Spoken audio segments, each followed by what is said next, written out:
I always knew my family didn't quite understand me.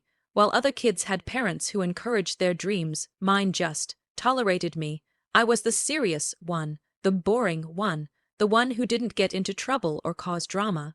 I kept my head down, worked hard, stayed out of fights, and focused on school. My dream was to graduate with honors, publish my research, and build a life far away from the noise that surrounded me every day. But my family never really saw that. They only saw a quiet girl who buried herself in books and didn't know how to have fun, like Armin. Armin was my younger brother, 2 years behind me in age but light, years behind in maturity.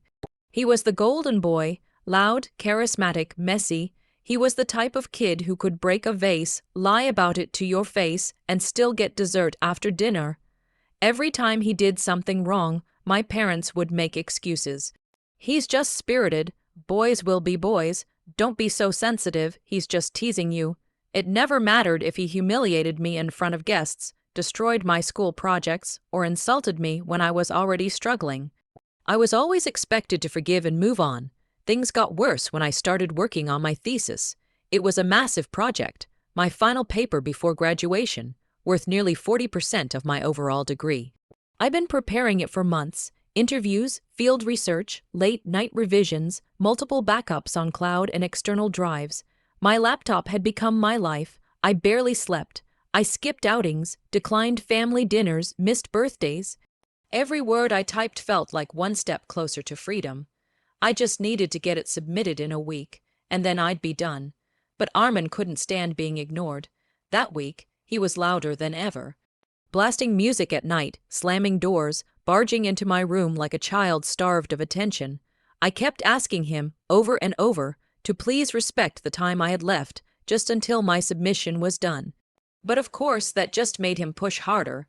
One night, when I told him to turn the music down for the third time, something in him snapped. He stormed into my room, eyes full of rage, and before I could even stand up, he grabbed my laptop from my desk and hurled it across the floor. The moment the laptop hit the ground, I felt like my world shattered with it. I dropped to my knees and stared at the mess: the shattered screen, the twisted casing, the silence where my future had lived just moments ago. I couldn't even speak. My throat closed up, my chest tightened, the panic hit like a tidal wave. I reached out, my hands shaking, trying to turn it back on, praying maybe it was just the screen, maybe the hard drive was safe, maybe. But the truth hit me harder than the sound of the impact. It was gone. Everything I had worked for gone in one act of pure, thoughtless rage. I screamed, not because I was angry, but because I was helpless. My lungs burned. I sobbed so hard I thought I would throw up. My thesis was due in 6 days. 6 days. No one in my department granted extensions without medical emergencies, and I had nothing to prove what had just happened. No backup with the final edits, no printed draft. Everything, my sources, my notes, my formatting, had been on that laptop. My dreams of graduating, the job opportunities lined up, my entire future. It all disappeared in seconds. My parents came running when they heard the noise, and for a second I thought they'd be horrified, that they'd finally understand how serious everything was. But when they saw the broken laptop and me curled on the floor, their reaction wasn't shock. It was annoyance. What happened now? My mother asked. Armin stood behind her, arms crossed, looking smug. She overreacted. I was just messing around, he said with that fake innocent tone he always used when he got caught. And then my dad laughed, actually laughed. You'll figure it out, he said, shrugging. Come on, it's not the end of the world. My mom nodded. You're smart, just redo it. Maybe it's a sign you needed to revise it better.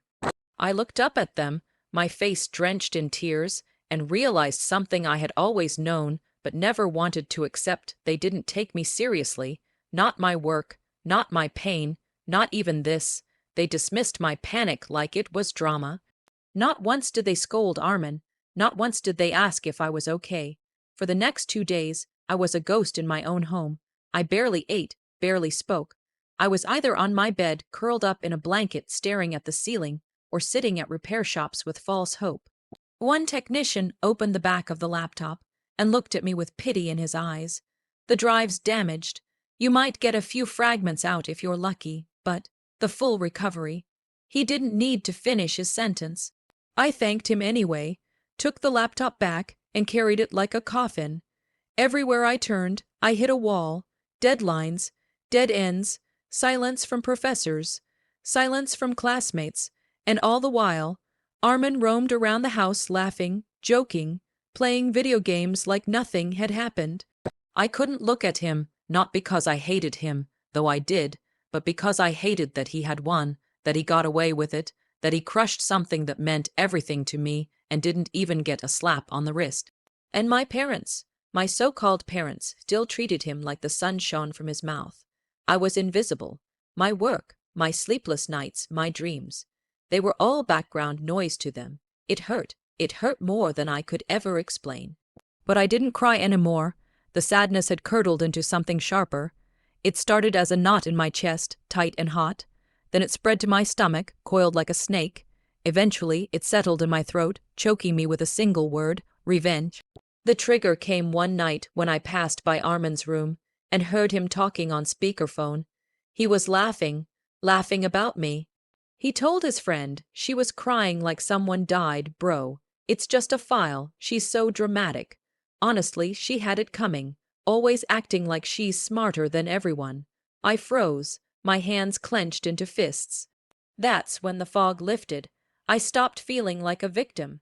Something inside me snapped into focus. I wiped the tears from my eyes and whispered to myself, fine, if he wants to play dirty, I'll show him how ugly this game can really get. That night, I opened my laptop, what was left of it, and began digging. Not for data, but for dirt. If Armin thought he could destroy my future and laugh about it, he clearly forgot one thing. He wasn't the only one who knew how to keep secrets. I planned everything down to the second. I didn't just want to lash out. I wanted to burn the illusion of Armin that my parents worshipped, and I knew exactly when and where to strike. My parents had organized a big family dinner that weekend. It was my aunt's birthday, and relatives from both sides were coming. Uncles, cousins, even my grandmother who barely left the house anymore. The house would be full, and everyone would be watching. Perfect. I spent the next few days gathering every single piece of evidence I had on Armin.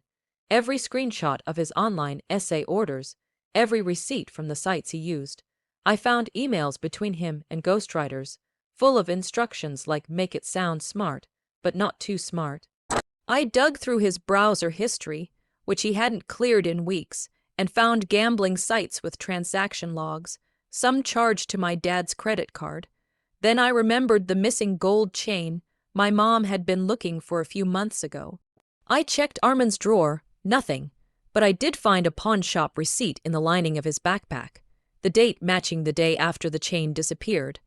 I drove to the pawn shop myself and confirmed it. Same item, same name. They even had a copy of his ID scanned. I scanned it too, digital evidence. I even recorded a short video on my phone of Armin's room, where he'd hidden a box of empty vape cartridges and a stash of edibles, something my conservative, overprotective parents would definitely lose their minds over. When the day of the dinner came, I felt strangely calm. I dressed nicely, kept my tone polite, smiled through the small talk. Armin, of course, was the star of the show, joking loudly, charming the relatives, soaking up compliments about how grown-up and responsible he looked. My mom even pulled me aside and whispered, "See, he's not so bad. Maybe try to forgive him already." I just smiled, "Sure, Mom," after dessert. As we finished eating, I stood up and said, "Actually, before dessert, I put together something special for everyone." I plugged in my USB to the living room TV and started the slideshow. At first, people thought it was a family photo montage, but slide 2 changed everything. The silence that followed my presentation was unlike anything I had ever experienced in that house. My uncle's fork froze midair. My grandma looked heartbroken. My mom's face had gone ghost, white, and my dad's jaw was locked in place like stone. Armin stood frozen, panicked, muttering, "This is fake, this is edited." But the timestamps, the receipts, the voice recordings, they didn't lie. I had laid out everything like a trial attorney, and the jury was stunned. The boy they all praised, the golden child, had been exposed as a liar, a thief, a manipulator, and me, the dramatic one, the overreactor. I had finally made them see who I was, not weak, not emotional, but someone who had been silenced and underestimated for far too long. No one said a word as I calmly unplugged the USB, picked up my bag, and walked to the front door. My mother rushed after me, tears in her eyes, calling my name, saying we could talk about this. But I turned to her and said, "You only cared when the house of lies burned down, not when I was the one bleeding inside it." I left that night and never looked back. I stayed with a friend for a few weeks while I rewrote the missing parts of my thesis from scratch, piecing together what I had printed and emailed earlier. I barely slept, but I was fueled by something deeper than caffeine, by justice. And somehow, by the grace of my own perseverance, I submitted my thesis on time. It wasn't perfect, but it was mine, and it was enough. I graduated with honors. I got my dream job. I moved out for good. And Armin, he spiraled. My parents tried to cover it up, but word spread. He lost credibility, flunked out of school, and started lashing out at the same people who once defended him. The golden boy's shine wore off, and the house that once ignored me now echoed with the consequences of their choices. I don't regret what I did. I regret that I ever believed their silence meant my pain didn't matter, because it did. And now, so do I.